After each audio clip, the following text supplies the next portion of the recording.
Get to smash that like button. Subscribe. We need some subbies. Come on, you can do it. Late night. Woo, good vibes.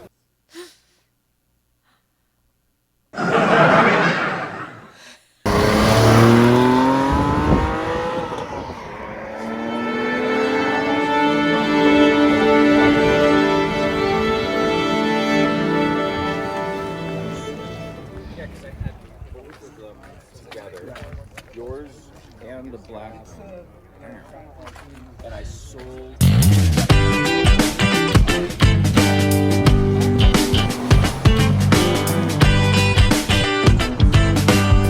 Morning.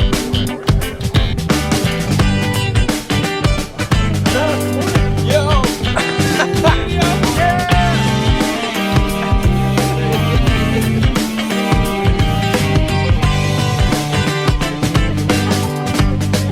How's the weather out there?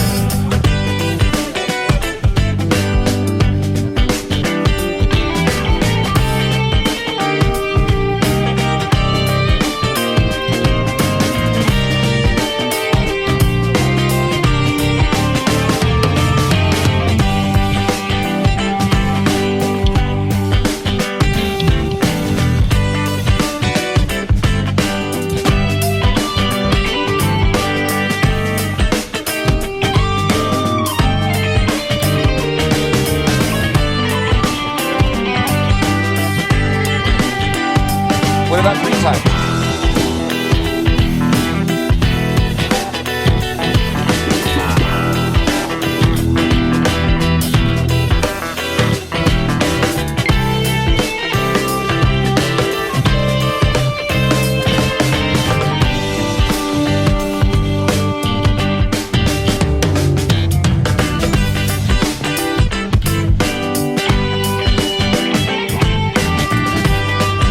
Morning.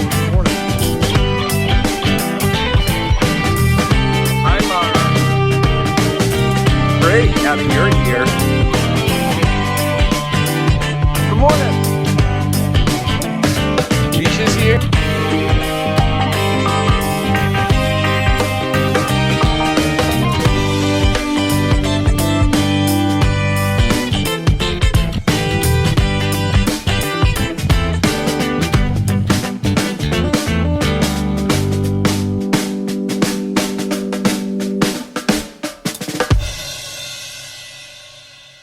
Got all my stuff to get through. Almost got to it all. I got my bubbles on. That's what makes me the most happy. Other than you, then the bubbles make me the most happy. Fair. Hey everybody, welcome back. It's Tuesday, and you are. What? Yes, I did. I waved. Okay, sorry. I left this stuff up again, and this is what happens. Fireball Tim's here. What's up, Fireball Tim? Phyllis is here, everybody. Phyllis is here. I've got a story about Phyllis in a little bit. Skip Ploss, Grand Impression. David H.O. I'm Jared Tyler. Carissable. Hello, Carissable. Good vibes to you. Carissable was very funny in the pre-tape section of tonight's show, which occurred yesterday. We've got another half and half show for you, but in the meantime, thank you very much. Like Wally just went to sleep there for a second. Welcome back to America's favorite late night talk show, car show, whatever the hell this thing is, Talk Gear. It's Tuesday, May 25th, and my name is Jay Ryan. This is Late Night Playset. The lady to my right is Nicole Ryan. We're doing another half and half show. This portion is live. We are here with you live. It is 5:06 in the PM here on the West Coast. And we are here with you on Instagram, so we'll bring that up here as well, if I can be so. There we are. And so we've got here, hi, Not Neck. Hi, Migrono. One Vintage is laughing. Thank you, Dorian. Damn it. Rox Montreal is here. This is good stuff. Makes me happy. Jamie Tate is here. So Jamie Tate and Yu Zhang are a couple helping our algorithm by watching separately. You guys are the best. I mean, maybe one's at work. I don't know. Apex Dream Cars, First Flat 6. All right. James Cornish is here. My gosh, everybody's here. Anders, Mark, hello. Crucible, ha, ha, ha. All right. Woo! It was a hell of a day getting to this point, I have to tell you. Seems it. All right. Now, J.J. Gates and Jamie Tate are different, although their pictures look similar. And oh, she spawns here. Hello, Kat. Catherine DeLorean Seymour, John DeLorean's daughter, and the other half of my heart that isn't hers. She's got one half, and Catherine's got the other. I kept none for myself. We think. PCH Driver's here. Sean Winograd, what's up, buddy? Reed's here. Hi, everybody. This is so cool. Okay, we're going to get on with it because we have got to get Matt in here. But before so, I've got a bunch of stuff to talk about. And I've got, you know what it is? I got to get some of this stuff off my plate. Part of it is this here for you. We're going to crack open a new sticky vape because it's Tradecraft Tuesday. I'm all confused. I thought it was Thursday all day today because we sort of did all this yesterday, you know. I'm opening up a new sticky vape from Tradecraft Farms, and this one is Skywalker. Skywalker. It's an indigo, but it's Skywalker. Here you go. Tradecraft Tuesday. Mrs. Ryan medicates on the air. May the 25th be with you. It's Tuesday, May 25th, 2021. So take on May the 4th. It's a good heavy one. He was enjoying that very much yesterday. He was. So does this one over here. I mean, so do I, quite frankly, too. But doing it on the show is a little, it's a little rough. You've seen the 420 show, I'm sure. Keep it on track, sure. If you noticed in the opening there, I want to shout out to TJ Russell again for bringing out the Baja 911. I kind of scoped around it there at the very opening of the show. It's 2 weeks in a row he brought it up to Breakfast Club. I think he may be coming this week as well. Huge shout out. I said it almost as a joke, thinking like I didn't know if he really would, and then he did. And then the reception was so good that he did again. And it's sort of like, well, we all drive our car up. That's his car right now. So maybe if he just keeps becoming a regular, the Baja will be there every week. I don't know. But it's super, super cool. The Instagram photos of it out in the wild are so stinking People cool. love it. Yeah. It's neat. We're hoping, and I planted the seed a couple times, and he has not said no. So I think this is actually going to happen. I think we're going to get to, David and I are going to get to drive it on the Adventures of Jay and Dave, Season 2, for What Are You Driving Today? That would be so cool. Yeah, I'm really excited about it myself. I'm excited about it. So in the meantime, come on up to Breakfast Club and go to dualshift.com or go on the Instagram at dualshift and get yourself a sticker pack or a GVBC shirt. Good Vibes Breakfast Club. There you go. Good stuff. And that's available at Dual Shift. No affiliation with the Baja 911, but they were both at Breakfast Club, and I wanted to mention them, so I put them in. It's fun to see those in the wild, too. And now, since it's show and tell, the other day, I'm not going to get into the what's and whys of it with everybody, just because you've got your own troubles, but it's been a stressful week around here at Late Night Playset and in the Ryan household. Again, the details don't matter, but sometimes when I get stressed, one of the ways I relieve my stress is to like be productive in some way I had no intention of doing today. In our case this week, it was I did a shit ton of cleaning, spring cleaning week, and I really went nuts with our place here. But one thing I got to, which I'm pretty excited about, was the walk-in closet in one of the bedrooms.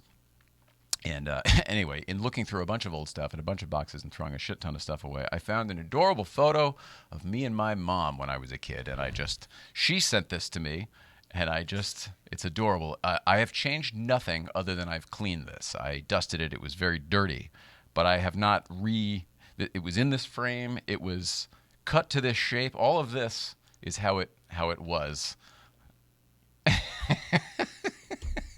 And I'm going to show it to our Instagram audience first so that they can have a good chuckle at it.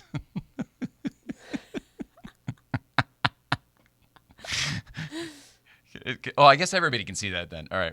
Yeah, okay. Well, that's good. That's good. Here. Let's do this as well so everybody up here can see it. It's really the comedy of my face. And I don't know if you can see it in there, but I am just not having a good time.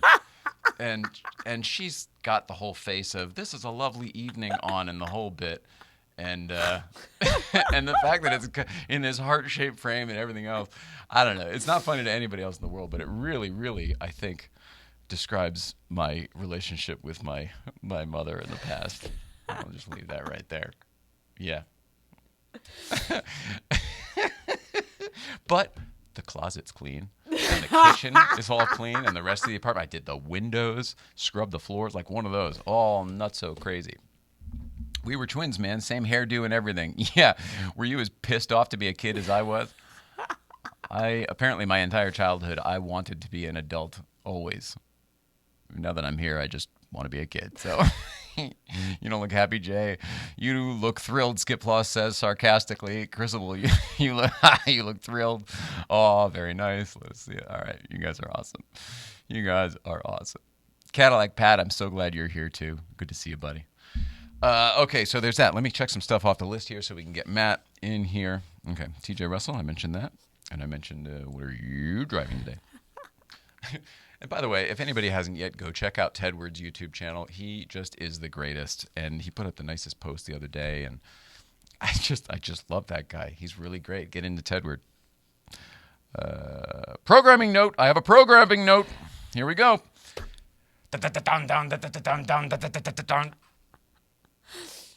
It's in here somewhere. I didn't throw anything out. What's going on, Mrs. Ryan? Oh, I got to change your Instagram handle. That's old. Programming note next week. All right. Well, first of all, coming up this week, we've got Matt Farah tonight in a few minutes. And then we've got Manuel Carrillo coming in on Thursday live in studio. And the show that Matt Farah and I can't think of in a little bit is... It's called Seduced by Speed. It's on the Motor Trend channel. So we're going to be in to talk about that show and DeLorean, which I believe is one of the episodes, speaking of your dad and you and your whole family, Catherine, who is here watching right now. So this is kind of an interesting tie-in. Maybe you should watch on Thursday and tie in and have a voice. It's too soon to announce anything, but Catherine will be playing a bigger role on this show soon in sort of, I think, maybe a multi-part kind of a situation where we do a deep dive on Catherine and her family and her backstory and growing up in the situation that was the stainless steel illusion or whatever the book was called, but the DeLorean car thing and everything that happened since. Her childhood home is what is now known as Trump Bedminster in New Jersey. That's where she grew up. That was her house. So there's a lot to get into there. A lot to get into. It'll be really fun to get to know her this way. So that's what's happening this week. Now back to that programming note. Okay, next week is Comedy Week. So we got Greg Grumberg in on Tuesday. You're going to know him from everything if you don't know him already just by name. His face is going to be very familiar. His voice, his laugh is going to be very familiar. You know him from everything J.J. Abrams has done. They're really good friends. I used to work with him on Felicity back in the day. He was the roommate of Scott Foley or whatever when I first moved to Los Angeles. And I had to start over again as a PA and everything. I've seen him since. We used to run into him at Comic-Con all the time. And that's probably been the last time I saw him. So probably 5 years ago or so. 6, 7 years ago. Jeez whiz, we are getting old. All right. Anyway, Greg Grumberg will be here. And then on Thursday, we're both really excited about this. Rob Corddry is going to be here. He's currently the host of Top Gear America, but he is also somebody that, I don't want to say you grew him because he was already doing all the hard work and everything, but he's somebody you worked with way before he was super famous, and he won 2 Emmys under you and under your tenure of working together. And Children's Hospital was birthed and spawned, and many, many other things. So we are really excited to get to know Rob Corddry in his current form because we knew the old version really, really well. And I guess I'm maybe more excited to show him our new version as well. So Same. Excited. So next week, Comedy Week, programming note. There you go. Kayla Marzo, Justin's here. Ringer. Yay, Rob. Yeah, thank you. Exactly. And if you had any help in that, by the way, thank you, Sean, because you're a producer on that show. Sean Winograd over here, PCH driver, producer on Top Gear America. All right. What'd you miss? Next week's Comedy Week. Tune in. Okay. GVBC merch and Dual Shift. I did that. Check out Dual Shift. Also the Dual Shift hat, which I don't have here. I should get one. I'm going to get one on Friday. Remind me. So that we can hold that up as well. Okay. Real quick, East Coast feed. And then we're going to get Matt in here. All right. Have to ask Rob about Pintos. Oh, man, I will. There's a lot of stuff to talk about. The thing is, back in the day when we used to hang out all the time. I mean, all the time. Like, we used to travel together for work and pleasure. We were really close with their family. Back in the day, we were BMW buddies, and I was always trying to get him to come to the track with me. Like, I had the coupe that was manual, and he had the sedan that was automatic. Like, it was always that kind of thing. But I kept trying to get him to come out to at least Willow or something. And he was always like, he really wanted to, but it just kind of never came about. And then now he's hosting Top Gear, driving out on that track professionally, getting paid for it. He didn't want to blow it with me. He wanted to get paid for it. Smart guy. I taught him well. Yes, exactly. Smart guy. All right, everybody. Check it out. East Coast feed. This is going to be Brooke and the Kazman and maybe the Munchkin in someplace special. I'm going to spin it around here so the Instagram audience can see. Roll it, Hal. Mr. and Mrs. Ryan, East Coast feed, and look who's here. Carly, say hi to Jay and Nicole. Hi. Tell them where we are. We're at Disney World for the first time. We're at Disney World for the first time. And just in case you guys have never been to the Florida Disney World, look what's behind us. Sorry, in front of us, actually. We're going that way. Yes, baby. What's up? I'm going to show them the castle. Okay, I'll show you the castle. One more time, I'll show you the castle. It's right back there, in case you didn't know, all right? So today's our third time to Disney World, second today, and once yesterday, all right? So that's it. We're all here having a good time. We're going to the Haunted Mansion. Coraline, where are we going? We're going to Haunted Mansion. And tell Jay and Nicole, what don't you like? I don't like the train ride because it's too fast, and I was screaming the whole time. The whole time. She's screaming the whole time. Well, she kind of liked it, and then it got extra fast and not so much. Anyway, Brooke's talkative as usual. Hi. We love you guys. Say bye, Jay and Nicole. Hi. East Coast Feed? East Coast feed. Aren't they the greatest? All right. I love that. And by the way, Instagram, I'm assuming you saw the bubbles. Put the bubbles there. What's that? Having a great time? Yeah, 3 times in 2 days? And it's still going? It's Absolutely. unbelievable. All right, let me turn the bubbles off. And let's see what's up with YouTube over here. We got Chris Fisher. Says, oh, I'm excited. Love y'all. We got, Kat Seymour right here. We go. Kat's Lauren Seymour is hiding in a Groucho mask. I love you. Emmanuel Ramirez says, hey. And $2 donation. Pear character doing a shaka sign with his hand saying cool. Huh. I wonder, it's almost like a description of an emoji. Right? Anyway, What it seems like. thank YouTube. Thank YouTube very much. Let's bring Instagram back in over here so I can do some commercials and get our guest in here. Gabe Kaplan would be a great guest. Now that's a good idea. Welcome back. See, at least I get your reference. Nobody else will get what either one of us just did there. You, me, and Gabe Kaplan. The funny thing about that is we are friends with someone who is legitimately best friends with Gabe Kaplan. We can get Gabe Kaplan here. If you think he would be a good guest and you would like to see him, let me know, because I would love to talk to Mr. Cotter. That would be awesome. Looking good, Mr. Cotter. That's what that line's from Friends. Friends, yeah. All right. Model Citizen Diecast. All right, everybody. Okay, some quick commercials, and then we'll get Matt in here. Oh, by the way, our guest is Matt Farah this evening of the Smoking Tire. There he is in his Safari 911, Keynes build. Be in here in just a few minutes, kind of, sort of.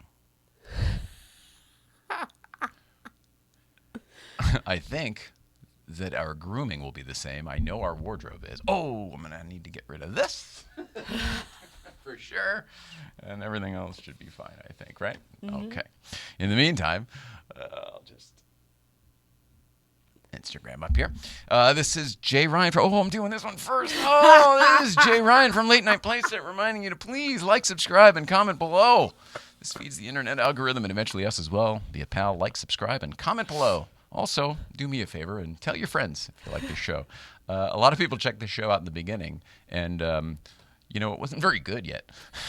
And now I feel like we've gotten it a little bit better, and we could use a resample. Just saying, if you're willing to give us another sample, check it out. And if you like what you see, tell your friends. Trying to grow. Finally trying to grow. Finally care about that.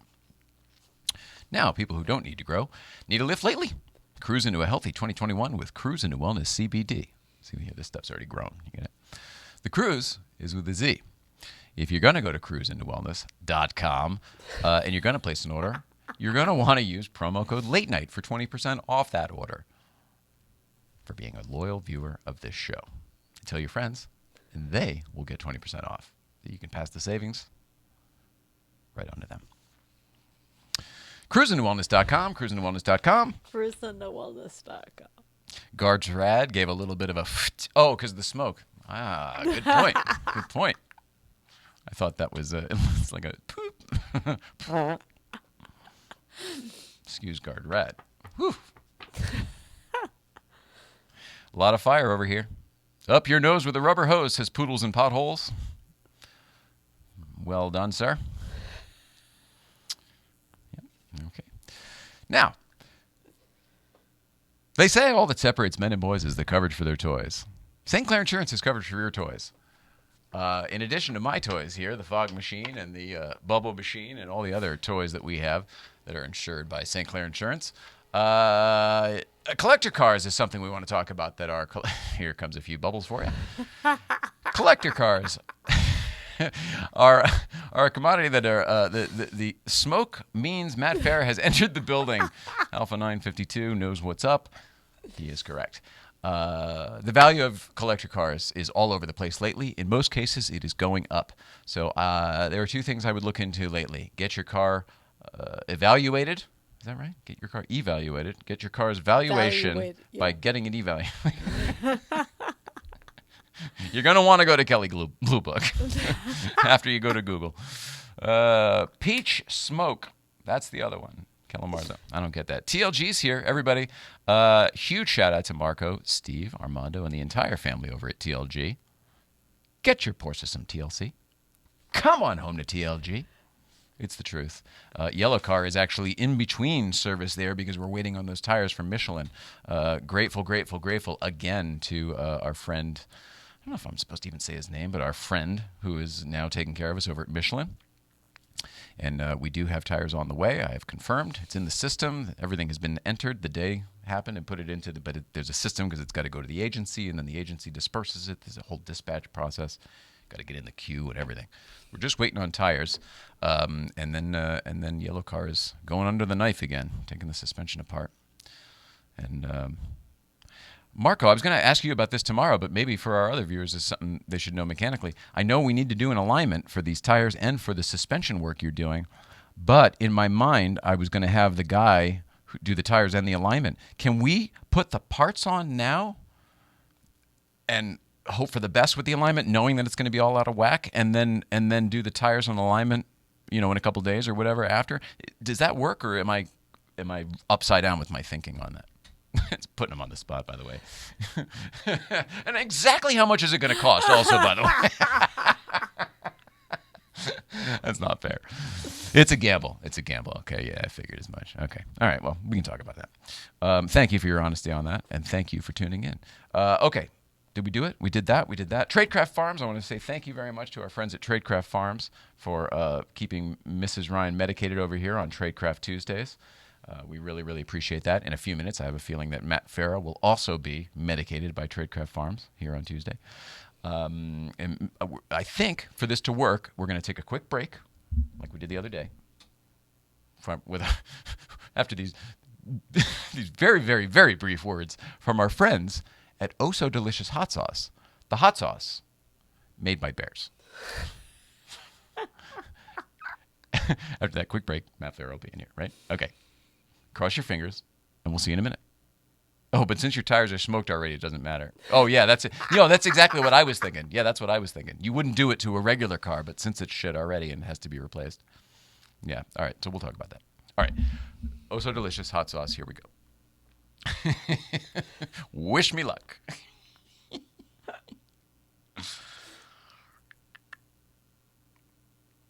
Yep, there we go.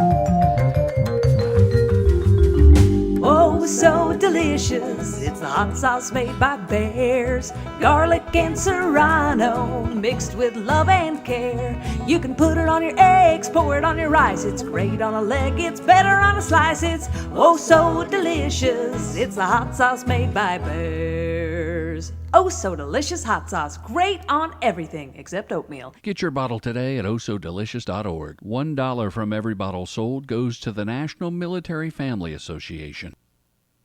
I mean, I've done other ruses.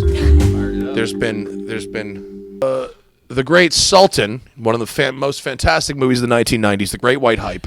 Oh, Actually, that's not Sultan quoting. Excuse me. It's Jeff Goldblum's character. the Great White Hype?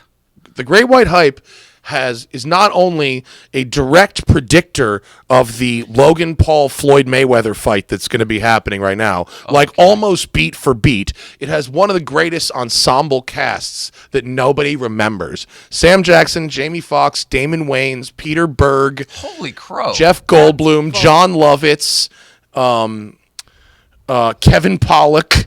I forgot about that. Yeah, that one's great. Yeah, there's like 12 heavy hitters in this movie. I gotta watch that Yeah, again. The Great you got to White watch Hype. it again. You got to watch it again. I'm telling you, you watch it again, and is it Jake Paul or Logan Paul? Who's fighting Floyd Mayweather? Oh my God! Whichever one of those idiots is Lord. going to fight Floyd Mayweather, it's beat Isn't one of for them beat. Is a YouTube Yeah, they're both guy, right? YouTubers. Yeah. Oh, they are both. They're both YouTubers. One of them got into sort of like this kind of celebrity boxing thing, and then decided like he a was Danny a real Bonaducci boxer. thing way back when, that sort of deal. Remember he Yeah, fought but with Geraldo other or equally uninteresting people, right? Other YouTubers that Yeah. nobody cares about. And Okay. then he's decided now that he's a real fighter, and he's going to fight Floyd Mayweather. And That's so, retarded. if you remember the plot of The Great White Hype, the plot of The Great White Hype is that Damon Wayans is a super successful heavyweight champion that's bored of everything. He has every diamond and every toy and everything. And he basically doesn't even want to fight. And Sam Jackson, who plays like a Don King type character, and goes, listen, boxing is about racism. And we are going to set up this white hero that white people can get behind. And this is the funny plot point of the movie is that all they have all these sequences of people going to the betting window. It's like, give me 20 on the clean cut white boy. And they find this guy and they just kind of turn him into someone that could beat and they hype it up enough that people start to believe the shit and go, you know what? I really think he could win. So I then think people start betting. And and people start betting, and change the game. they call him Irish Terry Conklin, and he's like, I'm not even Irish. And John Lovitz goes, it's boxing. It just means you're white. It's one of the greatest lines in film. And it's exactly predicting what's happening right now. I realize Exactly. that we need to watch it because I've never seen it. In my mind, it was a basketball movie. No, it's about boxing. It's about racism in boxing and celebrity and the hype around all of it and how it's all horseshit. And it was a satire from 25 years ago, and we're seeing this happen straight-faced. I remember when it came out, and I think that I just it was a sports movie that I just associated with, and because I remember all of those casts. I remember the commercials and everything, and I think I just associated. I probably flip flopped it with the one with Daniel Stern and Dan Aykroyd, whatever that one was. It like at the exact same time, but apparently not nearly as good. Angels in the Outfield. No, the basketball one, whatever it was. I just got Anyway, with that, we're back. We're sitting here with the Smoking Tire himself, Matt Farah. We've already picked it up. It's important to know that the Smoking Tire is the name of the show, not the person. It's like Jethro Tull. The lead look at singer's you. name is Ian Anderson. But look how you went Armageddon with the way you explained it to me. I like that. He's like, look, mainstreamer. It's nice of you to bring out your Back to the Future DeLorean. Is that for Danny me? Bodkin was here a week or so Oh, ago, was he? and a couple weeks ago, and I haven't removed it. But you're a big fan too. I We're have. trying to get Bob Gale to come on. Good luck. We're trying to do timing wise. Well, I mean, he used to be a friend. Last time we saw him was at our house. Yeah. When Venice. I met that dude, I brought a He sent flux me a note. capacitor to sign, and he just was like over here. He couldn't have even been less Oh, really? interested. Another flux capacitor. Okay. Oh my God, the stuff. I've heard him recant that Doc Brown doesn't drive a fucking Mustang line to like 300 times. That guy. That story was the hit of all the DeLorean conventions. Oh my God. wasn't it? They fucking that's their Born to Run. That's like, right? Like that's like hearing the first few bars of like dun dun dun dun. It's like, guys, Bob Gale's about to say fucking. Hang on. Yeah, here. Everyone ready? Everybody ready? This is the part. This is why I bought the ticket. Hold on. Doc Brown doesn't drive a fucking DeLorean. That's what I told the Ford product planner. And for most people who don't really realize it, much like Larry David and Seinfeld, it's Doc Brown is really kind of Bob Gale. That's really the guy. I mean, the personality and everything. It's That's really funny. him. Yeah. Anyway, forget it. I know you're a big Back to the Future fan too. I am a big Back to the Future fan. Deep. Of course, and have. It's the perfect script. I don't think we've ever gone as deep because I don't really talk about it that much anymore because it was like used to Who do be you talk about really, it with? really, really deeply part of it. No, I mean Bob Gale, like we I know. text and shit. Hit him up. Let's see what's going on. Let's see what's up. If he wants to come down. Hey, Bobby. How you doing, huh? Tell him there's a new thing called Clubhouse, and he should join it. That really gets people excited. What is Clubhouse? I hear people talking about it, but I haven't investigated yet. It's a social networking app for conference calls. Good. Keep it. It turns Need Zoom. it repositions conference calls as content. Well, that's what As in, Zoom's like, I doing. could have a conference call with my fans. It's like, here's a way for your fans to listen to you talk. And I go, like a podcast? They go, just like a podcast, except you don't get paid. And it's on this other Great. platform. It's on this where other nobody listens to platform. it, right. Yeah. You gonna switch? No. You gonna switch, man? No. I tried it for 30 minutes, and immediately I was put into a room with two people who I had blocked on my phone. Oh, come on. And one person who I had listed as don't answer.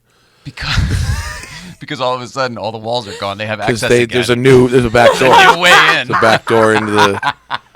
back door into the app.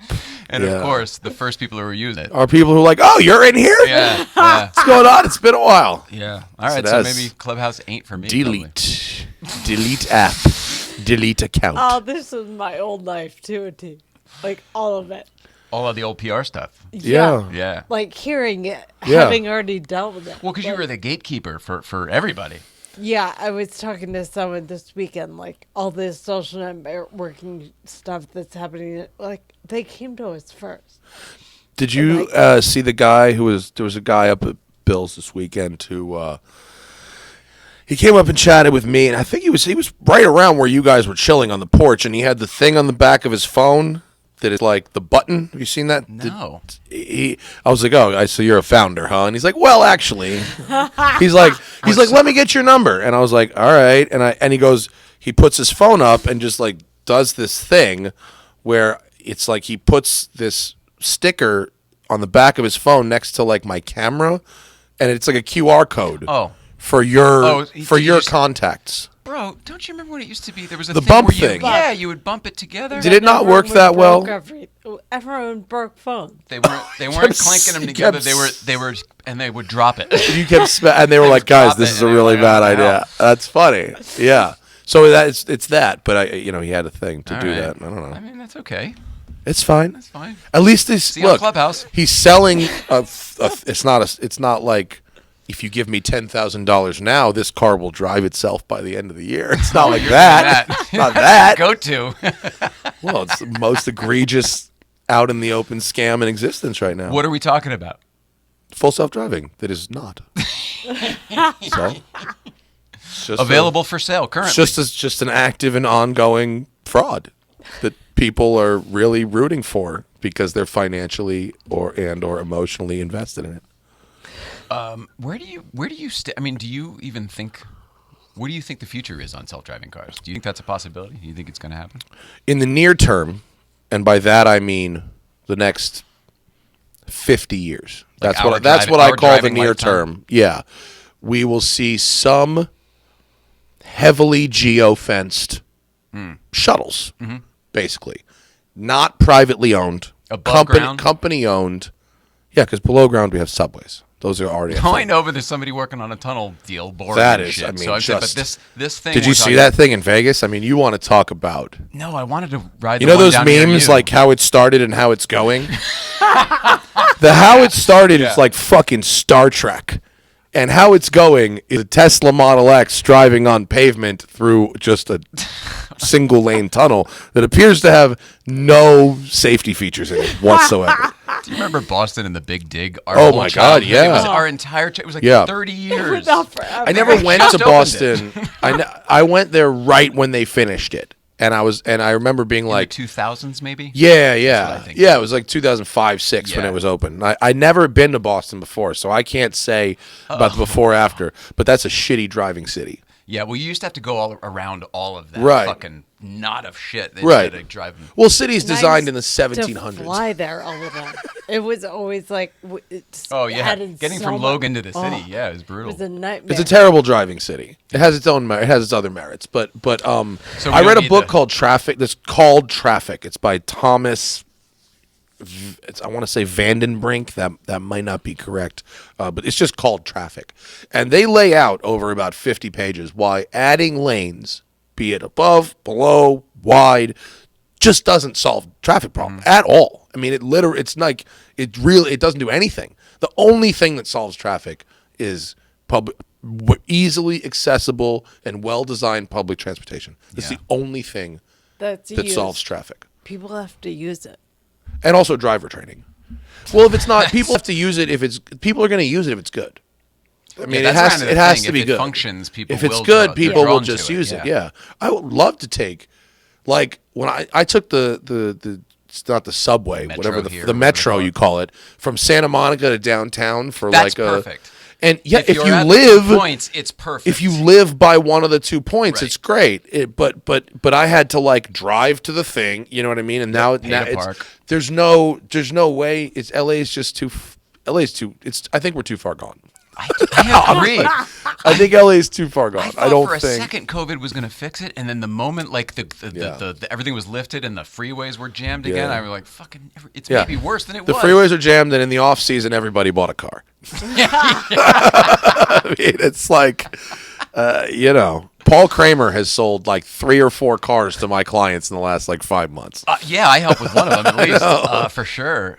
Yeah, no, it seems like the people who have money definitely have more of it, so they're definitely adding to their collections. That's the, I mean, kind of the unfortunate truth of the last year is that the people that were going to be division. all right are like just rolling in cash, and there's people that are really, really struggling. Yeah.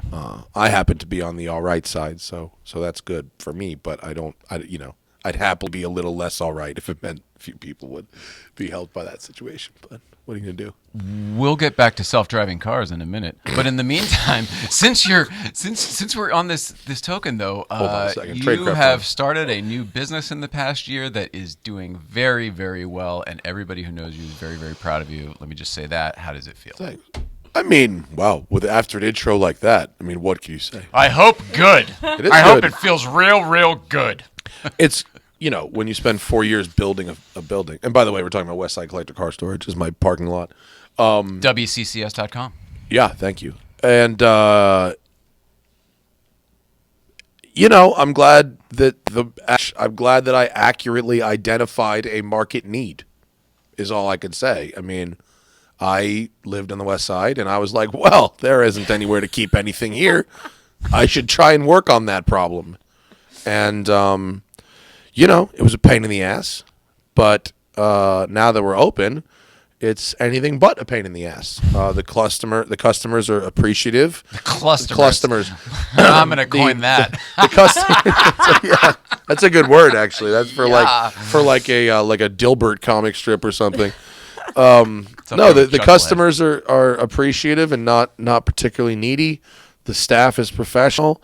I can come do stuff like this. This morning I was filming cars, and the middle of the day I was at the shop for a minute, and now I'm up here, and so I don't have to sit there. I know that it's going to be professional and run like I want it to be run. But the coolest thing is like when like, I don't know, architects or like engineers or people like that come in and they go, whoa, that's because I didn't draw it, I didn't engineer it, but the idea and the whole concept really did come from your head. I didn't Maybe that invent to any me of is that. kind I didn't invent any of that. I honestly Really? No. I had some key details that set us apart from other places. Didn't you have the idea to do the stacks and everything? I thought that those was like those your whole- existed. They had those. Like those are things that exist. My idea You're being was modest, but good for you. No. My ideas were just how do I creatively fit the most cars into this relatively small space. So But it's not Like, I didn't invent the only thing that I could take any credit for even coming close to inventing is the battery tending system, which I literally drew on an 8.5 by 11 piece of paper and then found someone to manufacture it for me. And the people who make the lifts are like, did you patent that? I was like, no. I don't know how you'd patent it. I took 2 things that you can buy at Home Depot and a relatively off-the-shelf real unit. I'm not really sure. There's nothing proprietary about it. Not really. No, I mean, it's cool. I could say I came up with like a fun thing that helps my business out, but if you're it's Casey not like Neistat, that's a cool YouTube video. Who's my market? Other people who buy quad stackers? I mean, it's like there's not a lot. Other people who it's a do pretty your competition would be your market. It's a pretty limited market. If you have to buy this $50,000 stacker to add this little battery tender system, it's not, it's a pretty small market you're working for, But I didn't come up with any of that. The only things I came up with were I made a list of the 10 most annoying things about owning a car in LA, and I found a way for our business to address each of those things. You found the problems that you could solve. Sure.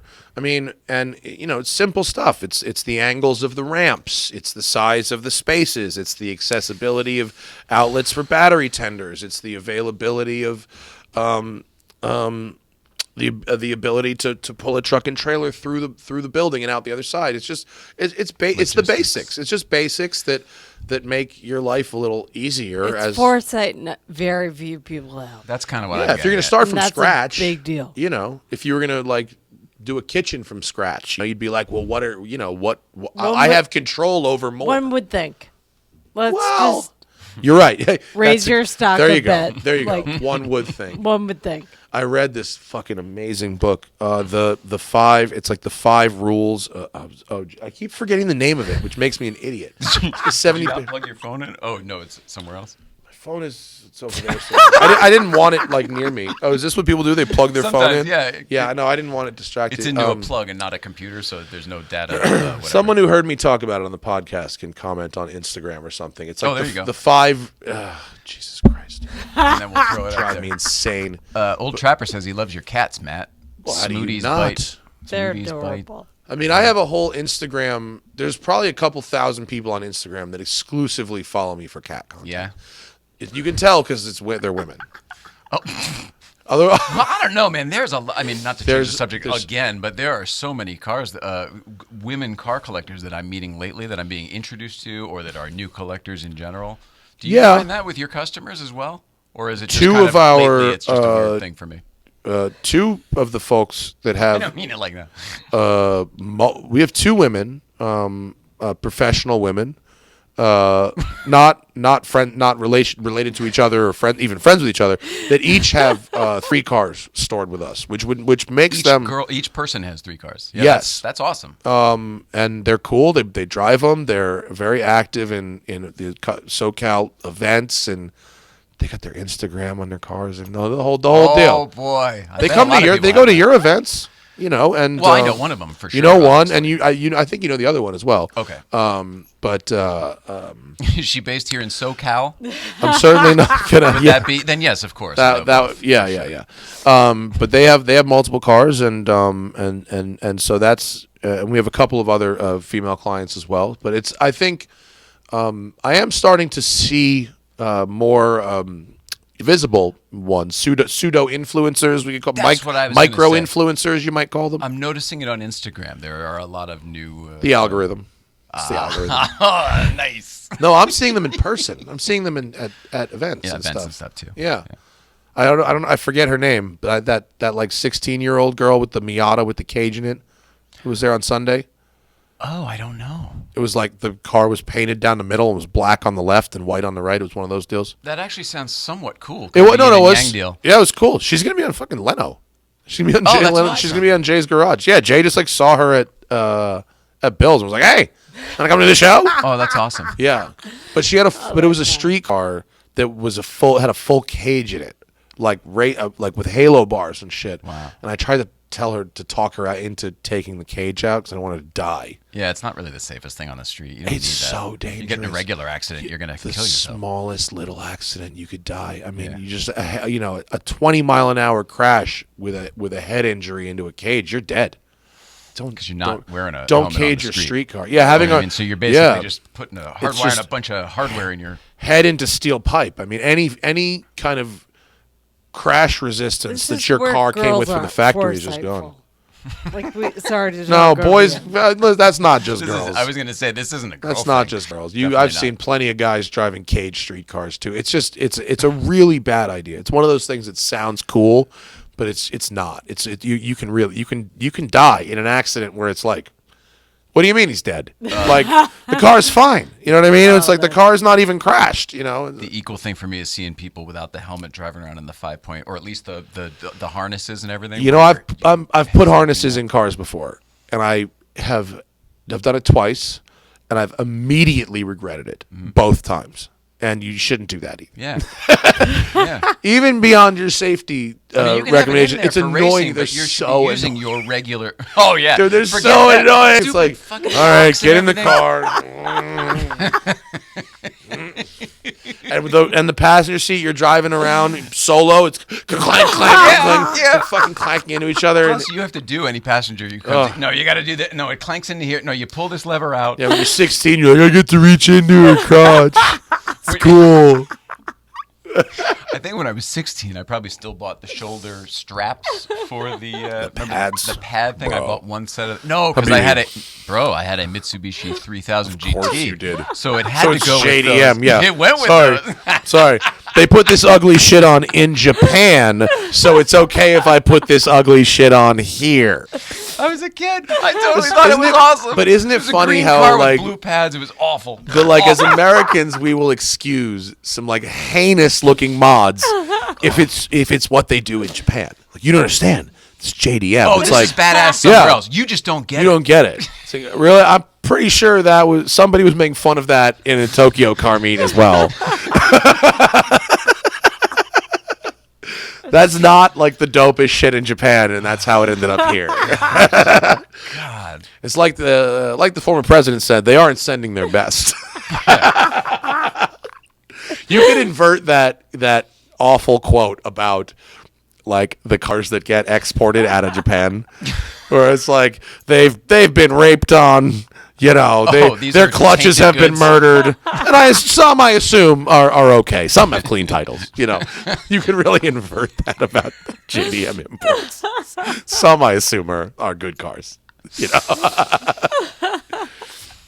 it's funny when it's about the cars. When it's about races. It's not so funny. Anytime where it's easier to make a list of the negatives than the positives. You know. Oh yeah.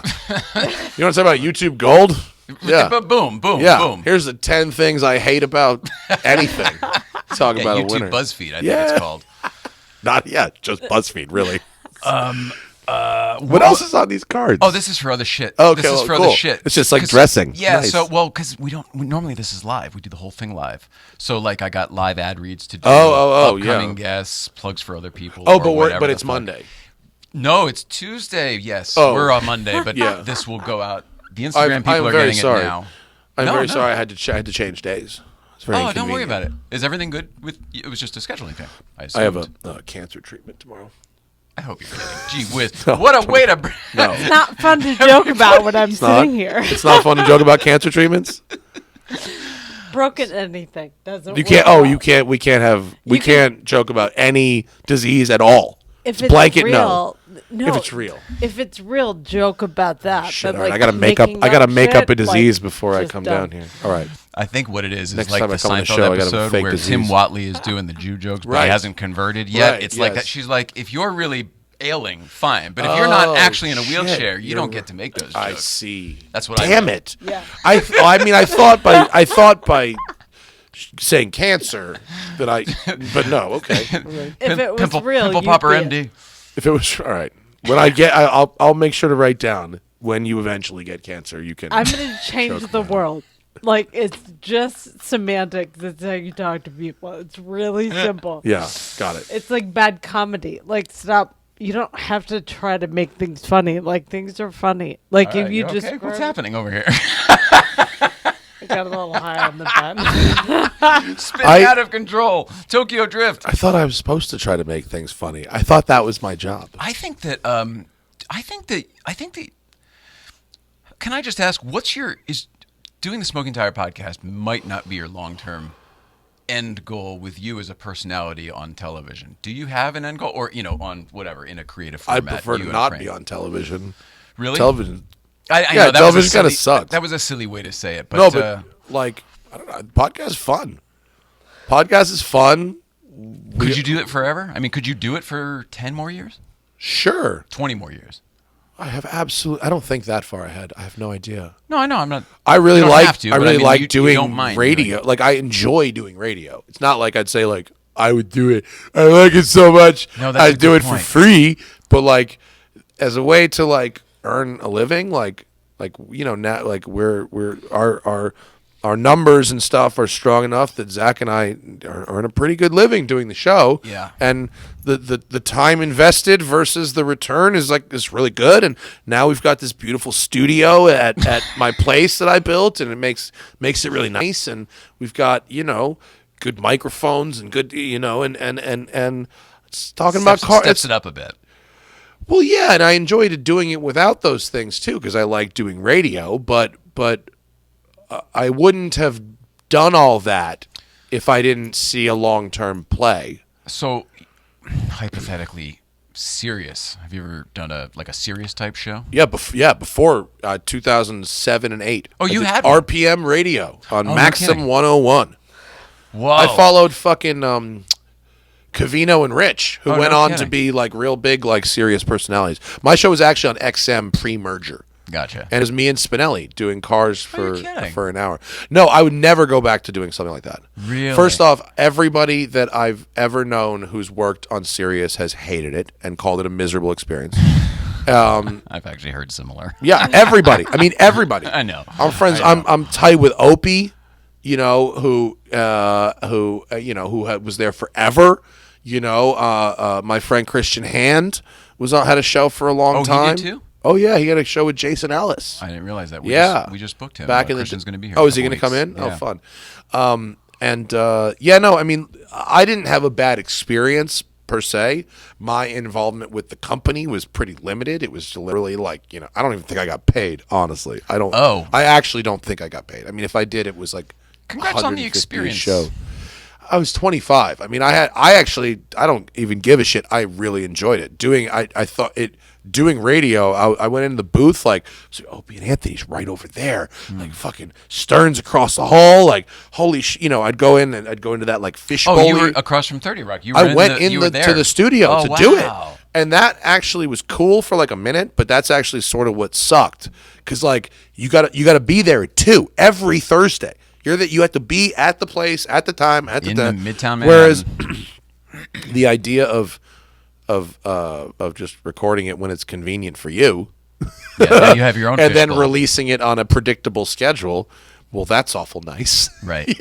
Like, it becomes a lot more worth your time if you could do it whenever it's convenient for you. Are we also at the time, like as far as culture and the world and technology and everything goes, are we also at the place where maybe having a successful podcast like you is the goal? Maybe that is the ultimate goal for certain people. Oh, I bet my podcast gets a lot more downloads than a lot of stuff than a lot of streams on Sirius get. Without a doubt. Yeah, I mean that's There used- obviously podcasting is like the place. If you want to do talk radio, no one's going on the radio to do talk radio anymore. That's what true. this is for. I guess that's kind of what my maybe coming to the realization as we do it. But there used to be such a cachet with, well, in the old days it was television, but then for a while there was radio, Sirius, all those, and nowadays maybe, I mean, you, Joe Rowe, yours is. Are you the highest rated automotive podcast? For Gotta be cars, one of yeah, them, but right? that's like being the biggest goldfish in a bowl on somebody's desk. I mean, it means nothing. It's like there's such a small genre. Well, I'm not asking you to take credit for it, I guess. I But, mean, we but get you're, like- you're at the top of that We chain, get like though. 50 to 80,000 downloads an episode, which for a podcast about cars is a lot. It's a shit Rogan ton. gets 11 to 15 million downloads an episode. So he's like, So it's not quite the same as what you're saying. it's like 50 to 80 times the traffic week. It's crazy. It's a huge.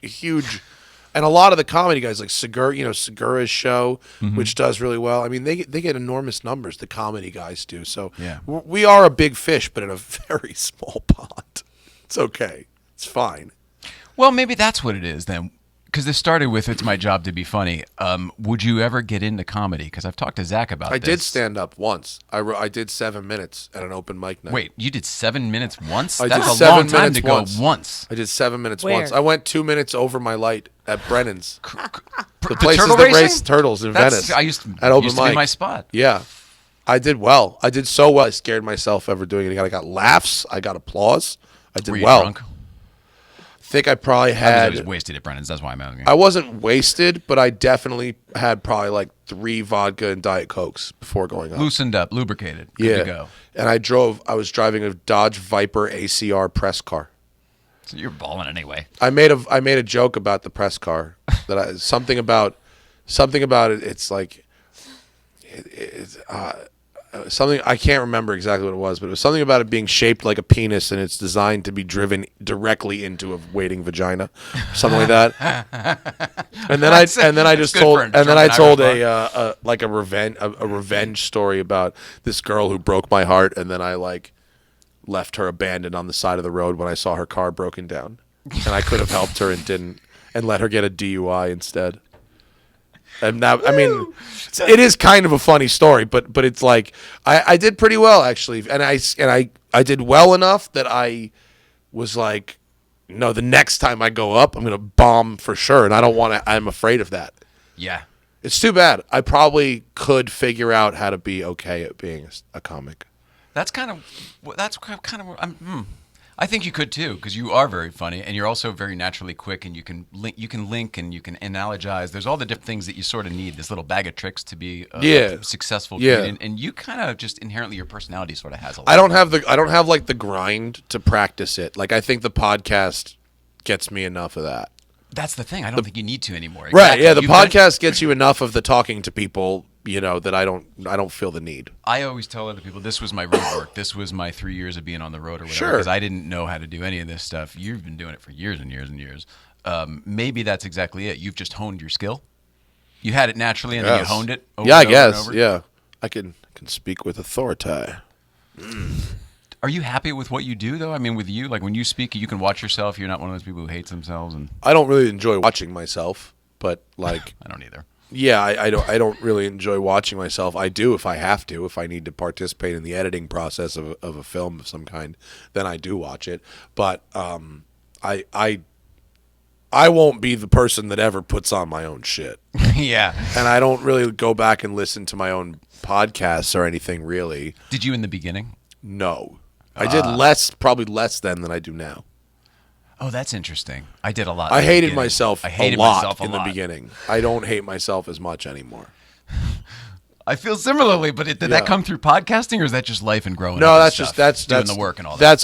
That's it from other things. But yeah, but the end result is the same. Yeah.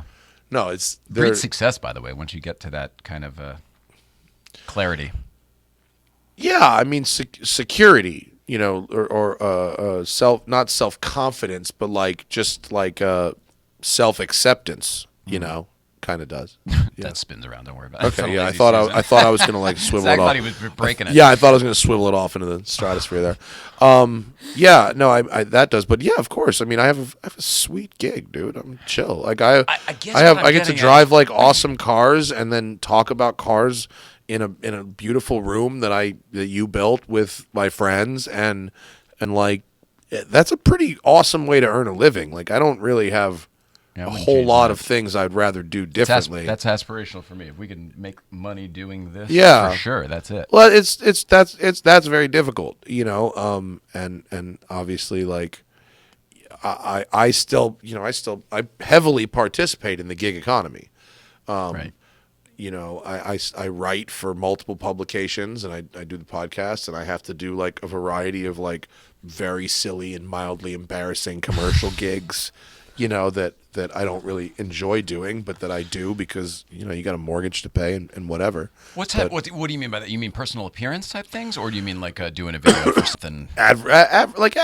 Advertising stuff. Yeah, advertising stuff where, you for one reason or another, you just feel, it's not like you're hawking garbage that you don't like. I would never advertise any product that I think is dangerous or illegal or whatever, or that I couldn't conceivably see that, like, I don't use everything I advertise, but like I have to go, oh, okay, well this is a thing that I could see someone getting some enjoyment out of, and it's a real thing. It's a quality item. It's not a piece of junk. If someone spent their money on it, they're not going to go, wow, Matt Farah encouraged me to buy this thing that was not represented. Right. But sometimes you're like, well, this is, kind of, I feel kind of silly. Yeah.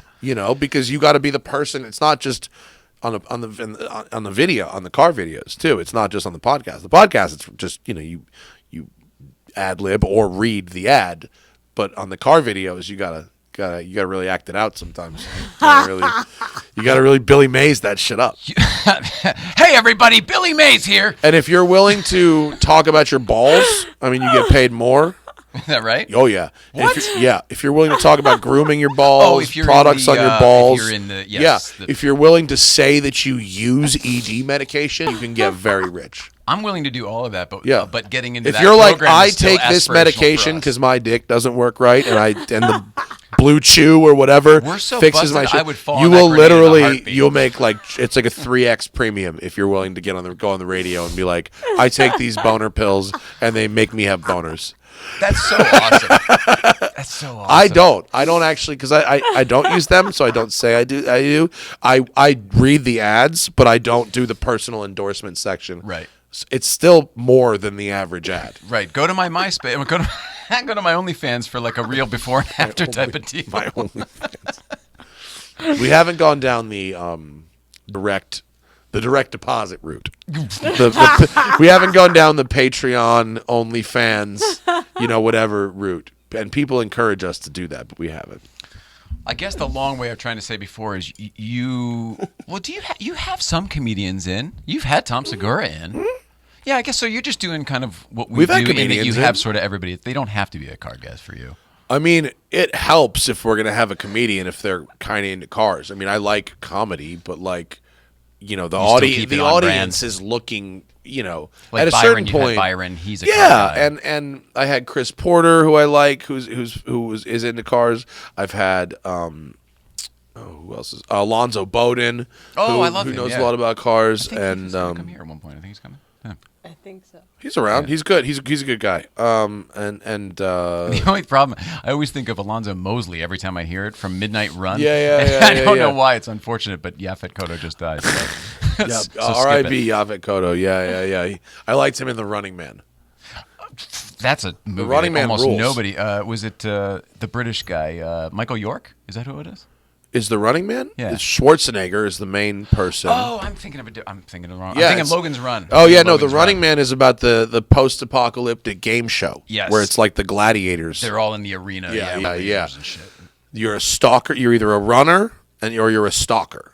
And the runners were convicted felons that can, quote, earn their freedom. And the stalkers are these like ex-wrestlers and ex-military guys that they give all these Like big hulky toys. guys, One has a flamethrower and one has a chainsaw and one's got an electric hockey stick. Really dress it up. Yeah. And you got to beat the stalkers, and Gauntlet. And then there's gambling on all of it. It's like everyone just bets. just future Gladiator, everyone bets right? on what stalker is going to have the first kill. Like I bet Sub-Zero is going to kill him in Zone 2, and if you do, you win like the Running Man home game and a bunch of other shit. It's like Hunger Games. Yeah, it was. It was like pre-Hunger Games, but yeah. And actually, it's set in a post-apocalyptic L.A. and there's some really, really fun L.A. Like not landmarks, but like L.A. sites that you can that have been kind of dressed up in a funky way in this weird, like the Sony building in Culver City. It's like that pyramid, that stepped pyramid building. Yeah. Yes. They make it Right look across like from, this, yeah. like the evil network's like Oh, headquarters. wait, yeah, I've seen that. And I there's do all remember these that. fun like Culver City like spotting in it. It's really fun. It's supposed to be outer space in the future or whatever. It's a post-apocalyptic LA, but it's. Oh, so it is legitimately here, supposed to be. I mean, they don't really say that. They don't go, this is Los Angeles, but they're making television. Yeah. And so pretty much. Not as far as Escape from New York. It's not as like on the nose as that, but there's a lot of insidery LA shit in it. Yeah. Now that I live here, I like finding insider. I like to go back and watch movies from my youth that are set in LA. This is my favorite. Like Absolutely. watching Speed. It's the best. Once I lived here, I was like, It's the oh, best. wow. I was like, I understand how this works. Someone was like, yo, there's 20 miles of freeway. What can we do with that? Yeah. And they just wrote a script around having a freeway When to they fuck were building with. the 105. Yeah. 100% true. That's genius. Yeah. Yo, we got this freeway. What kind of script you want to write about a freeway? That's awesome. That's the only reason that second Matrix, I think, is The Matrix has the the 105. 105. Well, we got this freeway. Yeah. We got to use it. Yeah. Here it is. We'll never get this opportunity again. Right. And like Terminator 2. That's a great a one. lot of great LA, old Glendale LA Galleria, scene or, spottings there. whatever it was. And then like stuff like Fast Times and E.T. Same place. E.T. The kid's house is like right at the base of where I go to the canyons. It's in Sunland. Oh, it is? Yeah, you wouldn't think of it. It's in Sunland all thought the it way was up in against the Simi mountain. Valley. No kidding. No. Oh, that's other cool. side. That's Yeah. cool. Where the So- kid would back Audi down the driveway. Yeah. Yeah, it was the Yeah. best. We had that same Audi when I was a kid. Was it a 5000? 5000S, yeah. Dude, you never see them. No. You roll Well, that up was the in one a- that had all the controversy. Remember? Yeah. That was the almost killed Audi. Yeah, you roll up in a 5000, you probably get a trophy at Radwood, especially out here. Those East long Coast overhangs. kids, yeah, It East was Coast all kids would overhang, see that them car. like they must have sold fucking 4 cars in LA in period. Nobody was driving Audis in California in the 90s. That's like a Vermont, New York, There was a ton of them in Massachusetts Connecticut. thing. Yeah. Yeah. Because if you didn't Volvos, need the Audis, all-wheel Saabs. drive, if you didn't need the 4-wheel drive, you're like, whatever. Let me get that Beamer. They were about the E30. That was everybody in my town. It was all BMW. all BMWs. All BMW, yeah. What town were you though? Wilton. Yeah. I mean, I was only like 40 miles from there. My town If was. we cut through the woods. My through town Brown was Ridge, we could get Tahoes, right to you. Grand Cherokees. That's and, what my dad ended up with, a Yeah, Cherokee- Grand, Grand Cherokee. everybody had a Grand Cherokee. Everybody. You weren't. It was fucking, the sensible choice. You weren't shit unless you had one. 'Cause you One could kid drive got it the to school. 5.9 with the hood vents and shit on it and the big motor. Remember that one? Yes, but I didn't. That know was like the anybody who had first it. ever fast SUV. It was like just a stupid huge engine in an People otherwise. towed boats with it and shit, right? Yeah, and the kid that had one in my school, all I remember him doing with it is rolling it into a tree. That's what I remember. There was I went to Rye Country Day School, and around the back of the school, there was a neighborhood, and the school's on top of this hill, and it probably went maybe 200-300 feet, and there was some houses built on the side of the hill, and it went downhill, but there was a jump. Because there was a cross street, like a cross yeah. street in the middle of the hill, like a bullet, like San Francisco, and so Oh, a launching pad. there was so you'd go down the hill, and you'd hit this. The speed limit's like 25. You'd hit this fucker at 40. shocks would load your up again. your 4 wheels off. I mean proper 4 wheels off, because below the pad, the second drop, it was up from the hill, down flat. And the second one was really steep. Wow. And so, you didn't need much. You straight out was air, big air. If you got just enough momentum to go forward. You could do this in any car, let alone Any car. Yeah. I mean, any car. And I'm not going to say his last name, but Jeff D. Jeff with the Jeff Cherokee. D. and Jeremy L. went out in the Grand Cherokee and fucking sent it. I mean, really, and had. What's at the end? Is it woods or is it just It's more, it's more street. road, It's but the road. It's the road, and it goes down, and like a ski jump. At the bottom, there's a stop sign. So if you don't have brakes, you're going into an intersection. But they didn't even make it to the intersection. They just cartwheeled, and it was like it a bad launch or a bad landing? it was a bounce. Oh, yeah, they yeah. landed so hard they bounced it into the trees. Gone in 60 seconds kind of deal. It was bad. The kid, dude, one of the kids' faces was fucked after that. I mean, Glass. Huh? Oh, you mean permanently? like scarring. The other one was like had a cane for months. I mean, it was a bad scene. Would that have been? It was a bad scene. That kid, that kid, his parents bought him a brand new 328 IS E36 Sport Pack. After that, that was the replacement for the Jeep they fucking sent into the trees. lower center of gravity. Rye Country Day School, where if you total your first car, we'll get you a better one. I had a friend who totaled his way up to a fucking 535i my senior year. Oh my god! The only reason I know Rye Country is because of the school closings in the morning when you're listening to the radio when we were kids, and it was all alphabetical, so I had to get to. You had to get past ours. Yeah. Most people knew Rye Country Day because we had the best ice rink. That's true. I went to a school. It was K through 12, right? So 12 grades, and it was 700 people for all those grades, and we had an ice rink. That's the kind of school I went to. That's amazing. It's been expanded since, and it was the best ice rink in Westchester. When the hockey strike happened in '94, the Rangers practiced at my school, which was a fucking novelty every single day to have the Rangers show up and practice at your school.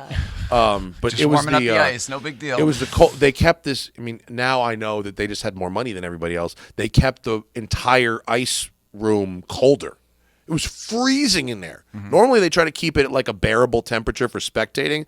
They were all, fuck you, we want fast ice. And it was like 20 degrees in this room, in the ice room, all the time. Ice room. What do you call a room that has an ice rink in it? I think that's just it, right? The arena? Whatever the fuck you call it. The rink. Yeah. And the boards were really hard. You know when you see hockey, someone checks them into the boards kind of give a little, Oh, did you have These the boards had concrete no board? give. No, they looked like regular hockey boards. They just had no give. And people would get fucking wrecked into those boards. They thought they would have give, but they didn't. I didn't play hockey. I was bad. Did you know that she did? You play hockey? Ice What hockey. position? Right wing center. Nice. At Michigan. Oh, really? You play like college level? Oh, that's so G. It's such a hard sport. Yeah. Look what it did to her, though. Oh, is that what fucked you up? Oh, you can make jokes, huh? Okay, I see. Well, I got to get to my chemo in a few minutes. I got to just get on my way. I just met a Hall of Fame hockey player, came through the shop, and I had no idea who he was because I don't know anything about hockey. Your family would know everybody, but I don't know anything. Kari Leitonen, I think was his name. Kari Leitonen. He's a goalie. I don't know. My A mom. very nice man.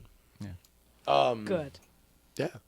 Did they make you learn to skate when you were a kid? Was that like a thing in school? My they made brother was a really good hockey player when I was younger. I was a swimmer, but we had an ice rink in the backyard, so I don't remember. Oh, really? You had one of them like sweet homemade joints? Oh yeah, every year awesome. They built it with a hose and. Really? Did it last all year?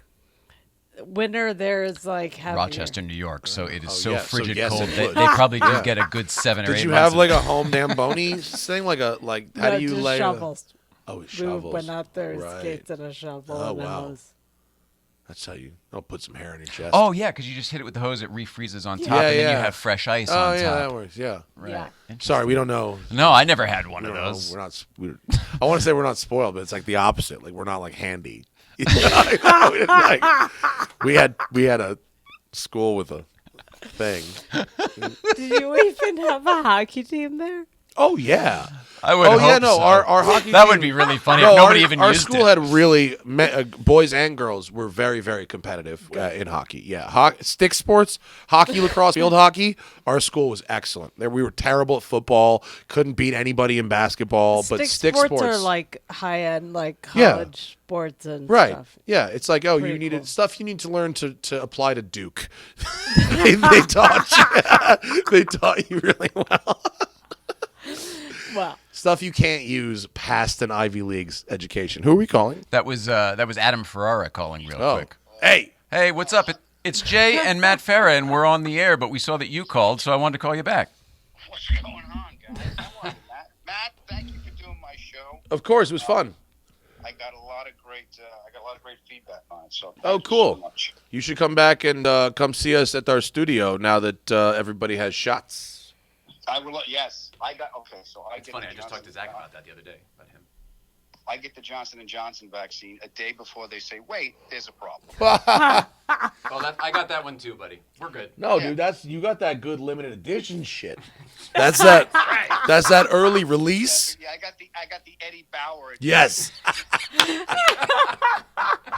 Bro, Ford, I should fake Eddie Bauer my Mach-E. What if I did like a green over tan fake Eddie? Pinstripe, that beige pinstripe. Oh my god! And the script writing, please. Oh my God! You know, Do it. can you put that idea in Hannah's head for my birthday? That'll be something be a Hannah rap, should but do. still. Yeah, of course it'd be a rap. Oh, great. But if it was paint, it'd be better.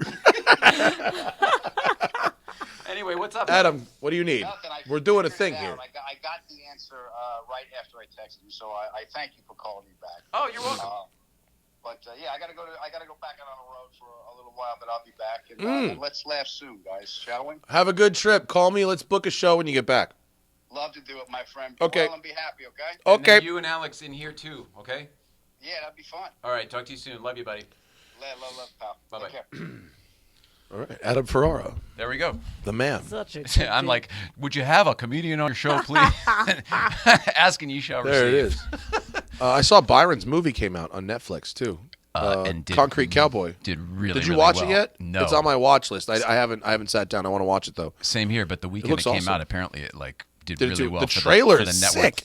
The Netflix. trailer looks dope. If you haven't seen even just the trailer, watch it on Netflix. It looks heavier than what he was describing when he was here. I was Yeah. like, oh shit, this is appointment television. He I gotta. described the plot without including any elements of the A plot line. He's like, there's these homies. They're in the city. They're riding horses. It's about the subculture, but like it's really like a story about one troubled youth and a mentor, and it's heavy. It looks a heavy dark, story dark, on that. dark. Yeah. And it's surrounded by the culture of horses in the city. Shout out to Byron Bowers. We love you, buddy. Rolling Yes. coffee bean? Is that what it is? Rolling Is that what it coffee is? bean on Instagram. I think refers to his car and not him. Yes, very much so. His macadamia nut colored Porsche The 911. fucking wheels, his HREs are good. He did a good job. He said Shows that feature. you helped facilitate that. I did help facilitate, but I didn't help choose a style or anything. That's just I love them. might have put a thought in his head. It changed- Downsized vintage bronze. It changed the that fact car. that he ended up with a downsized vintage bronze wheel, though, was definitely his idea. Not my idea. I'm just kidding. It really wasn't. Sundays at Bill's. What's going It's on not over a there? thing. It's not a thing. It's Not not a an thing. event. I certainly have absolutely never told anybody to go there. That's the most important thing. I haven't organized anything. It's a totally organic, unorganized, disorganized. Disorganized. And in fact, only exists in the first place because the city closed all the official gatherings down. And so people, you know what happens in Malibu is they keep squeezing balloons. And when you squeeze the balloon, everything flows into another balloon. And so they just keep trying to squeeze balloons. Really good. But they don't realize a couple things. One, that whether people are gathering based on the love of sports cars or gathering based on the love of putting their feet on a fiberglass board and going on a wave, which is what happens on Saturdays in that parking lot. Yeah, same thing. Even more of a shit show, I might add. It's just, it's like, it's literally like, what are we doing any of this? It's not like people are doing burnouts. One guy revs his engine. That's one guy. And gets fucking, nosed up by everybody else. Mm-hmm. And they don't usually do it again. There's no like fights. There was no like super spreading of COVID. You know what I mean? Like it's people in general are incredibly well behaved. The extra police presence isn't actually policing anything. Yeah, I agree It's with you. stupid. I think in the very, very beginning when it got so big that there was the people who putting their cars out for sale and bringing the tables and the charcuterie and all that Did stuff. someone bring charcuterie? Absolutely. Fuck outta And they here. were having Bellinis out there and the whole thing. They were So- having Bellinis? Or mimosa something. I mean, one of something. Yeah. The guys with the classics out on the right to the side by Sunroom there. Where they got a little picnic table going on. Yeah, because up against Sunroom there, you almost have your own private thing because you're back to the world. Nobody can see what you're doing. Yeah, between. Basically, go over to Sunroom, look over the side there. That lady that owns that store just really doesn't like me or Spike or any of us, anybody. I think for bills. Yeah, I've never seen a single one of her customers use that area, but God forbid anybody else. They don't want you sitting over there. It says it everywhere too. I know. Sitting for Sunroom but customers. By far only. the most important thing is that I've never promoted anything ever. There's nothing to promote. Never ever have seen a post from me saying go there or do anything. It's not an event. It's not a thing. If people go there, it's because all the other places were closed. Like, what do you, like, literally. Have you tried to do that lately where you drive up PCH and then, all right, Trancas, they got it all barricaded off. And then you keep going, and Mulholland is barricaded off, and then Fisherman's Net, Neptune's Net is all. Yeah. I mean, I'm sorry if you have a town that is attractive to sports car owners. Like, maybe you should embrace that a little bit. It's not like it's like people on ATVs doing donuts and hitting pedestrians. You know what I mean? It's like people parking and drinking fucking coffee. It's not a thing, but whatever. Can we say that Can we say that certain people were asked to stop? To just flat out stop? Yeah, and if anyone wants to talk about that, they can speak to my attorney, Paul Zuckerman. There you go. If anyone has anything they'd like to ask me about Sundays in Malibu, they can speak to my attorney. In fact, attorney. can we just defer all correspondence about Sundays in Malibu to Paul Zuckerman? I mean, and his office? As far as Spike Ferriston and myself go, 1,000% yes. There you go. We have retained. Beautiful. And so we will not be intimidated by people abusing their power. It escalates to try further. And scare us. Wait, keep going up. Just saying. Paul Zuckerman, my attorney, will handle it from here on out. Has Paul ever been on your show alone? Like just having him in? No, I don't think so. I should though. Would you? Like sure. He's such a good fucking guest. Just him alone. Not he's that, just really busy. Yeah. He has like a job. Real life job. Yeah, like a real job. Yeah. Not like. I mean, not like a job where you make up your own hours and then just get paid a huge check to do something. Has he come over and seen your spot? Yes, he has. Oh, okay. Yeah. Okay. And he lent me some cars for my grand opening, and so yeah. Oh, beautiful. Yeah. No, he's been. We're by. big Zuckerman fans over here. Of course, everybody. How are you not a big Zuckerman fan? He's hilarious. He came when we were really, really early and really green and didn't know what the fuck we were doing. But it's one of my favorite shows because he's just so real and so good and so fucking authentic. Yeah. Just what you see is what you get. That's that guy. Yeah, and he's good. He's good on the radio too. There's people who it's like a Carl or like an Anthony Cumia, where they come from the other world and they just happen to be able to be really good at speaking into a microphone. You got good or you were good already? I have absolutely no idea. Well, I think you're very good now, and I'm a pretty good judge of talent. So like I think I think I had some like I don't. What I don't do is I don't see the camera.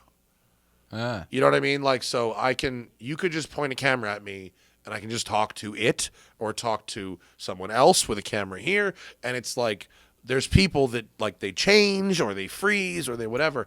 And so I just didn't ever have that. There you go. Maybe that was my question. You never had to get over it. You were I never had to get over natural. it. A lot of people have to do 2 years on I stage. became a photographer. Like I'm a trained professional photographer.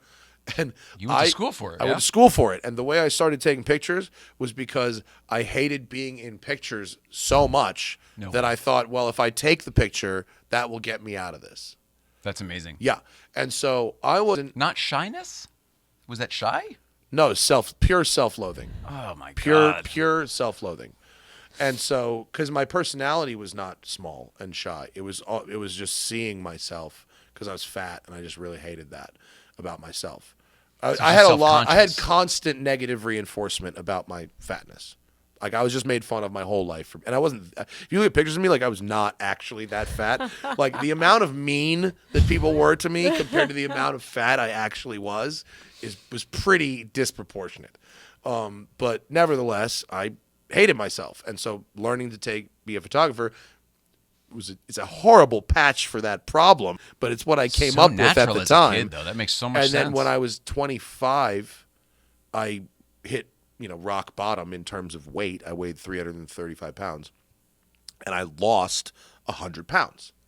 And so, wow. Yeah. And I got to my 95 pounds. I got to my adult low, which was 240, and I've never been there since. But having said that, I was going to say when you walk in today, I thought you looked good. Oh, thanks. Are you down a little bit? I don't know, but the Pilates studio's been open, and I've been going for 3 weeks. There you So go. I hope so. Things are changing. Maybe things are I feel changing. I feel good. So I'm not weighing or measuring, but I feel good. So thank you.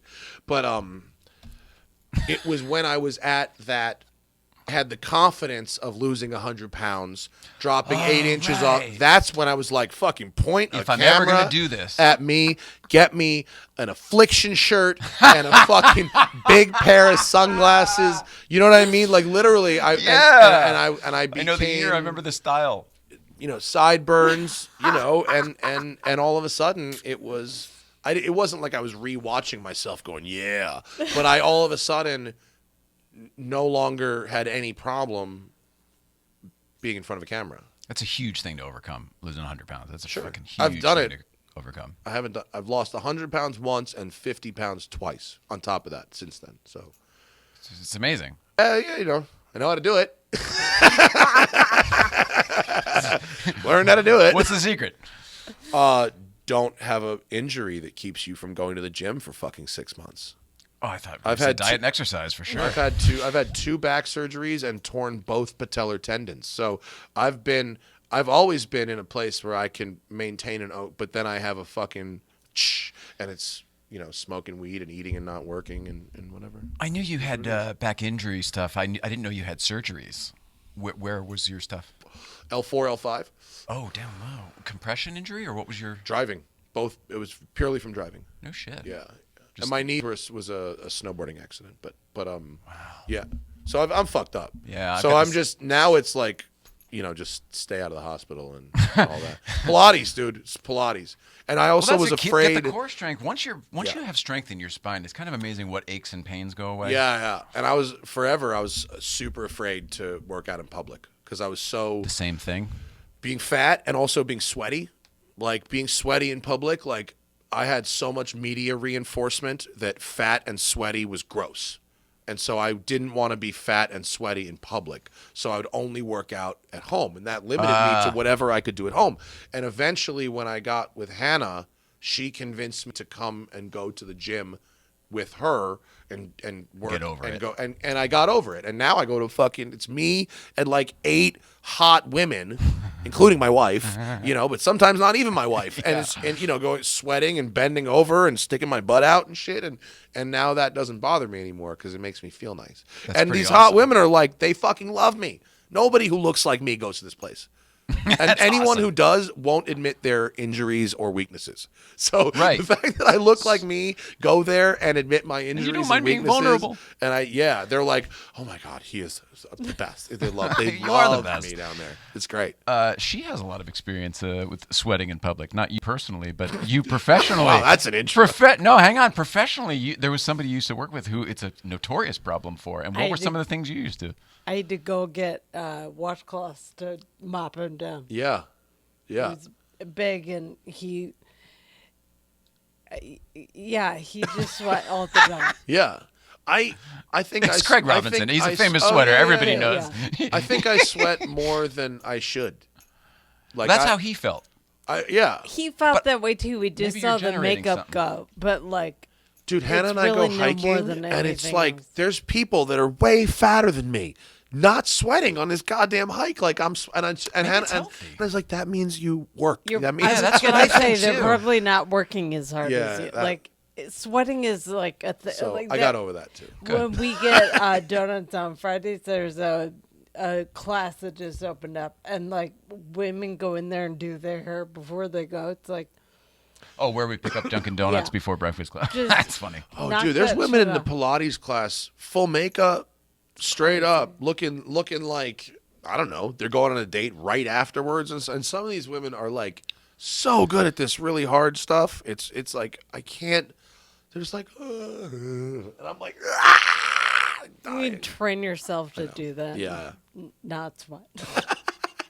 I haven't been single in over a decade. So basically right after the iPhone came out, I think we bought the iPhone 4 together, right? Like that's how long ago it was. So I don't even know if that one had apps yet. Yeah. Basically what I'm trying to get to is like, I don't even understand how people deal with the whole online dating. Yes, but there's so many different facets to it, like having a successful algorithm on YouTube. In order for that shit to work, they almost have to go out and bait. So like some people will go dress up to go to Pilates so that they can then be seen, so they can be swiped. Well, every couple of classes you catch one of these. It's usually women. Occasionally it's a guy, but usually it's women, and they ask to be on one of the end machines, and the end machines are next to the mirror walls, and so you can really covertly get photos of yourself doing this from one of the end machines without really a lot of other people seeing what you're doing or being in the photo. So if you want to be like an Instagram, say that, oh look, I'm doing Yeah. Pilates. Yeah. You just go for the side and you set up your little. Basically. You can. I'm not advocating amazing. for this. I'm just reporting what I've seen. Totally. I went one of the first I can't times, see that in yoga, man. They Dude, would not allow that in yoga. Bro, one of the first times when I still had my I don't like gym thing, and when Hannah first got me, Hannah's my wife, when she first got me into seeing a trainer, and okay, we're going to go to a gym. And where does he take me? Gold's in Venice. Oh my God. And if you don't know what we're talking about, Gold's in Venice is literally the Schwarzenegger gym. It's like the most famous gym of all time. Most famous meathead gym in history. Yeah. So I get to Gold's gym, and the parking lot is an absolute orgy of testosterone. I mean, it's fucking big shoppers. It's huge motorcycles, G-Wagons, Challengers. Lifted trucks, that sort of thing. I mean, it's the most meatheady place I've ever been. We go inside, and Billy D. Williams is on the treadmill. The real guy. Yeah, the actual Billy D. Williams. He's on the treadmill. The guy from the actor, Star Wars. Yes. The little person who plays all the Oompa Loompas in the Johnny Depp Oh my God. Willy Wonka is like doing bench presses over there. And there's a straight up Mr. Olympia who's really stood out, obviously because he was enormous. But what really stood out was that he was using a hockey bag as a regular gym bag. Oh my God. It was like, because he's just so enormous. It was the hugest gym bag I've ever seen. God. It's like a duffel for him. Oh my God. And It's carry on. The reason I bring this up is because not only did I feel deeply uncomfortable the entire time I was there, now I would kill to go back in that place. I don't work out with that train anymore, and I'm not going to pay, but I would love to go back in and just see who I see. But there's signs everywhere that said no Instagram, all over the place in Gold's Gym. Well, because there's so many celebrities too, especially in as celebrities and just vain people. Vanity.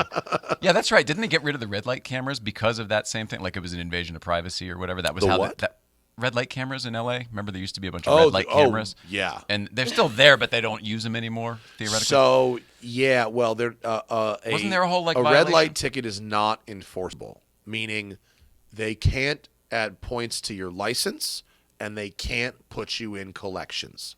So they'll send you a couple scary sounding letters. Oh, so they're still using them. Oh yeah. Oh, I didn't know that. Yeah, you'll still get a ticket in the mail, but it's completely unenforceable and you just should not pay it. Really? Yes. That's crazy. It's not connected to any driver's license, and they will not put you in collections. That's crazy. They'll send It's you like a somebody couple who buys letters. your debt. Yeah, basically. Wow. Yeah, they're stupid. They're really stupid. Well, in my But there's a mind, I couple thought that ones, they so- outlawed them in LA anyway because So it's of illegal to have. It's totally illegal to have a automated red light or stop sign camera. The way they get around this, I see, is by having a human review by having a human review for accuracy. They are then somehow permitted to say that it's not automated. It's not robot It's straight not, to it's consumer verified. or whatever. Correct. Yeah, Correct. So, but I mean, I'm sure that works. it works in some places. There's a camera in Temescal Canyon Park And there's one in Will Rogers Park that's a stop sign camera that is 100% enforceable and a very real ticket. But a bunch of the red light ones that are done by the third-party cameras are not enforceable. Does that have something to do with the land of where it is? So like it's not a property? Park. It's a park. That's why. The park people, I got one of those tickets and tried to be a smartass and fight it. And so you're speaking from experience. Oh, huh? Yeah. Oh, I know. Yeah. I had to go to court in the park. No. The hearing was in the park. What, by Ranger Rick? Like what? Yes, by rangers. Yes, it was a hearing in the park. Wow. And I tried to argue that, like, they couldn't prove who was driving, and they basically were like, we don't have to. It goes with the car. Oh my God.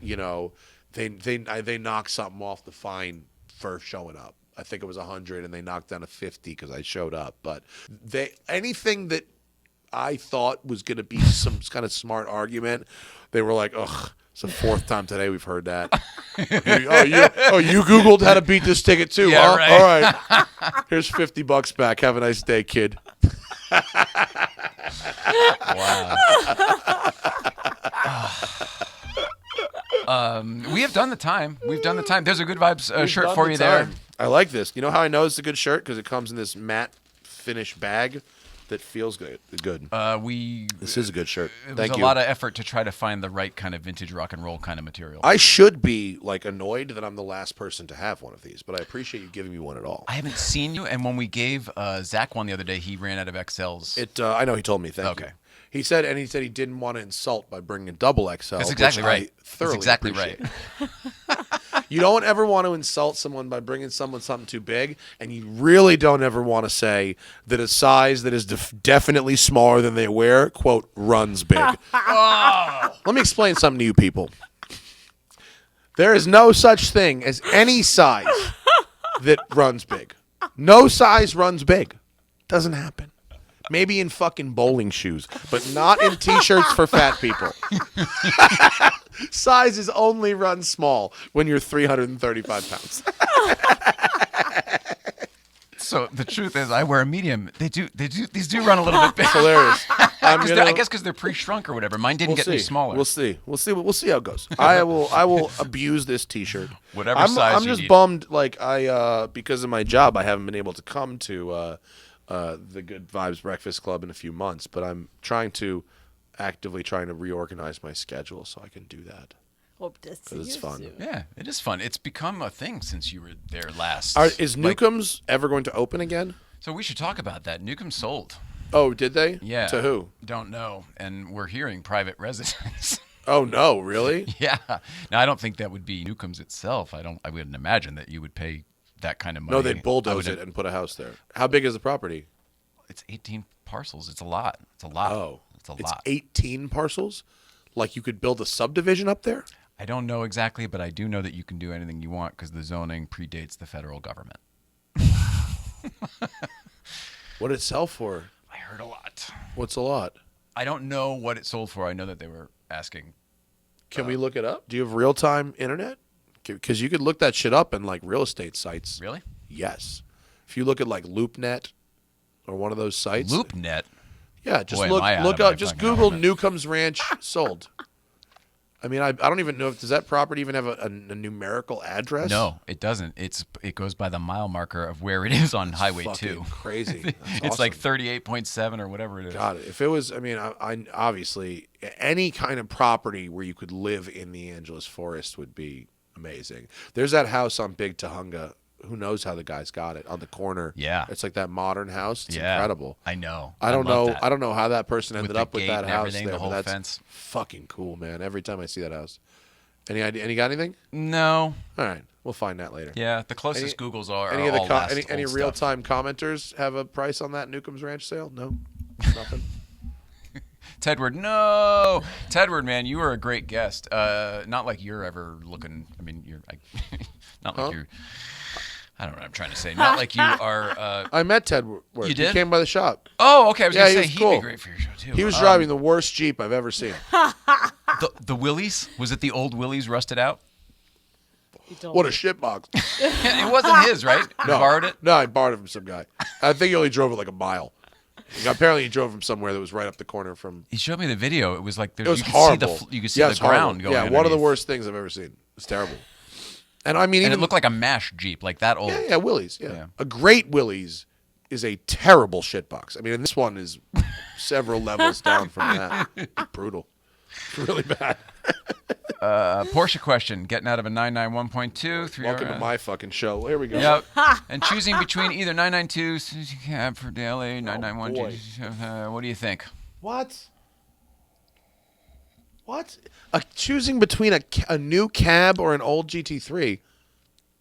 Those Okay. are two completely different cars. That's a weird one. People are so fucking exhausting. This is so binary. You don't need to ask this. Do you want a convertible? Yes, no.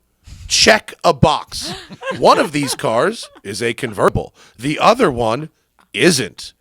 I mean, this is literally the most fucking binary thing. It's people are so exhausting that they feel you somehow know them, a stranger, well enough to solve a question that they can't binary checkbox solve on their fucking own. The other people are going to go with the 992. Not what I was asking. What is he asking? What is it saying? Getting out of one and choosing between C2S cab and GT3 touring for weekends or Turbo S for both. I don't know. Can you have two cars? You got space, Can you have like two cars that are like kind of the same but like not, and one's a convertible and one isn't? I mean, or I don't know. I would say you should consult the car guru or the car matchmaker. Is Spike ever going to bring that back? I enjoyed that show. No. Oh. No one will ever pay that much to produce a cable show ever again. Oh, I know. Those days are gone. Real TV is the same way. Not even just cable. I mean, like network. There's nothing anywhere. They accurately assume that you'd like to be famous more than you'd like to be rich. That's an incorrect assumption when you're talking about interesting. me. Well, you're a businessman who happens to If be I was famous. rich enough, you'd never see me again. Fucking gone. That's the move. I'm out of here. That's the move. Yeah. I like work, but not as much as not working. Person who's trying to figure out whether to buy two cars or one car. I mean,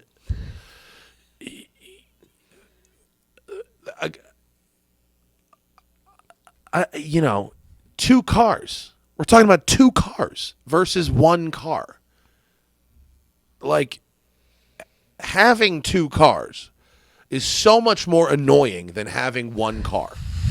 If you don't really want two cars, right? Mm-hmm. Yeah, it's a and hassle. if you're gonna have it's a hassle. right, and if you were gonna have two cars, would you want them to be variants on the same car? Right. No, because I'd get a 911 and a Jeep Grand Cherokee, like we were talking about. You'd before. want to spread your or Land Rover something. Spread your automotive. At least a Macan, not two 911s. Is that what you're saying? Yeah, I mean, people who you got two cars and they're the same. He says, "Thanks for the great feedback." Yeah, try the Everyday Driver podcast. What's that? Okay, all right, thanks. He's like, "Go get that. Go get your question answered there." I don't know. I like reviewing cars. I don't like helping people on an individual level decide what car to buy because I don't know them.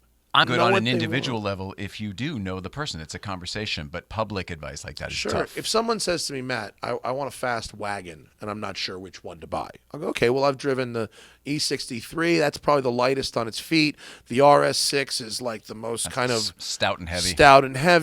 And what else is out there right now? I don't know if there's another wagon. Did you say the AMG? Yeah, you started with the AMG. But there's no Beamer wagon, right? There's no Beamer wagon, but there's when are they going to probably do that? something. Beamer makes every car wagon. Known to man Volvo for anybody Polestar, and everything. yeah, but no wagons. But I'll help. Within a class, Matt, I'd like a mid-engined car, but it's like I want. You're deciding. Okay. There's no pressure. It's okay. Well, it's like saying I want. Matt, should I get pizza or Chinese food or a hamburger? I don't know. I don't know how hungry you are. What you want to say is, Matt, I'm coming to LA. Who's got the best hamburger? Now I can tell you. Yeah. But should I get Chinese food or pizza or hamburger? I don't know. Yeah. What kind of I driver don't you know. gonna There's do? no idea. I don't even get there. Well, some people are buying shit for some people are asking for investment purposes, Well, and don't some do people that. are asking for driving. You want to buy a car for an investment purpose, buy a stick shift Ferrari and end it there. Because no matter what, it'll go up. Yeah. Trust me, I've driven all the new ones. They're not getting any more like those. Oh, that's true. They're only moving further away from what those cars are. A 355 Challenge came up the other day. I know. But imagine driving it on the crest. You got to be a glutton for punishment, but that'd be very good. I know. I mean, the services are a nightmare. In those, Couldn't imagine. But you told me I was educated by you that the 355 was like the worst to maintain. Like it is. It was my favorite because, of course, The Rock. Gentlemen, welcome to The Rock. Of course. That's that. Just fucked up your Ferrari. Yeah. It's not mine. I'm only borrowing your Humvee.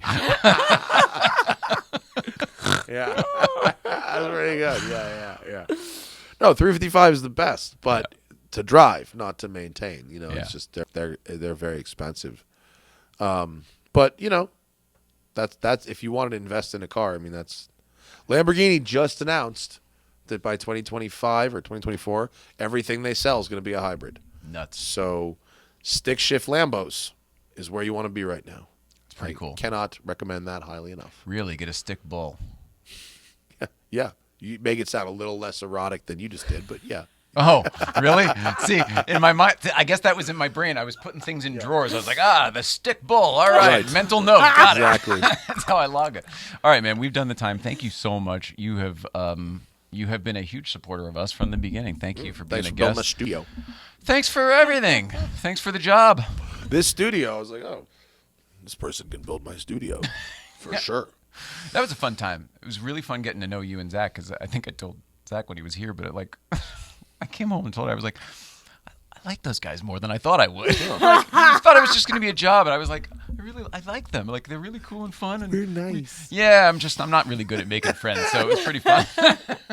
That's funny.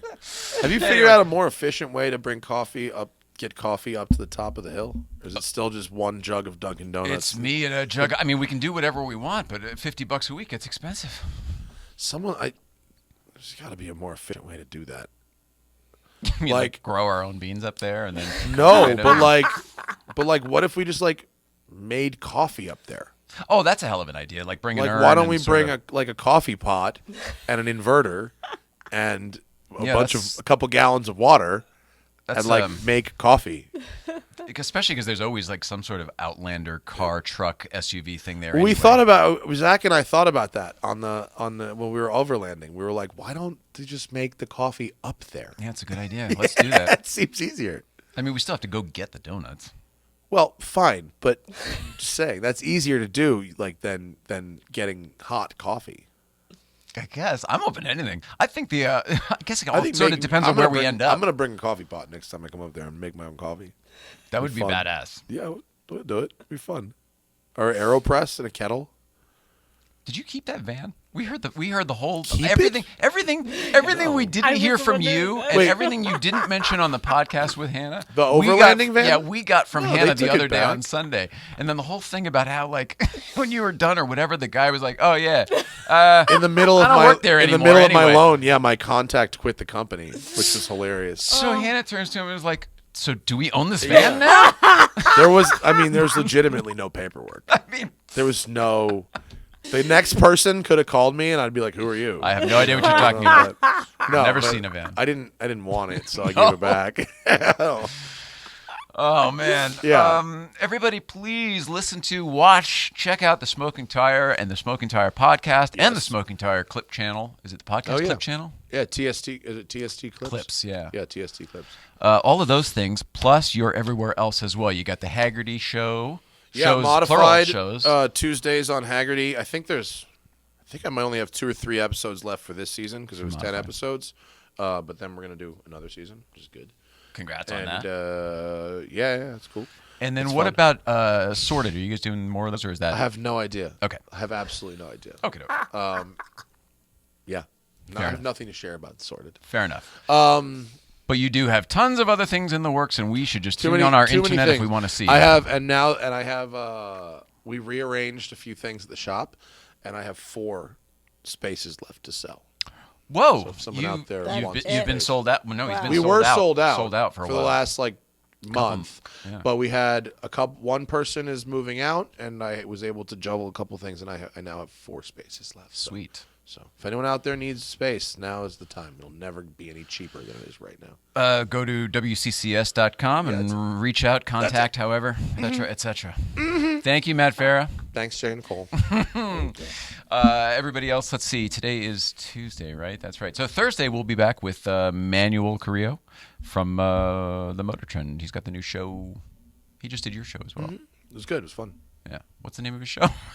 Oh my God, I'm blanking. I know DeLorean and all the controversy and. Jesus, you really put me on the fucking spot I couldn't here. remember. I did it because I couldn't remember. Sorry. Man. It's basically Dirty Money, but focused on cars. It's oh fuck me.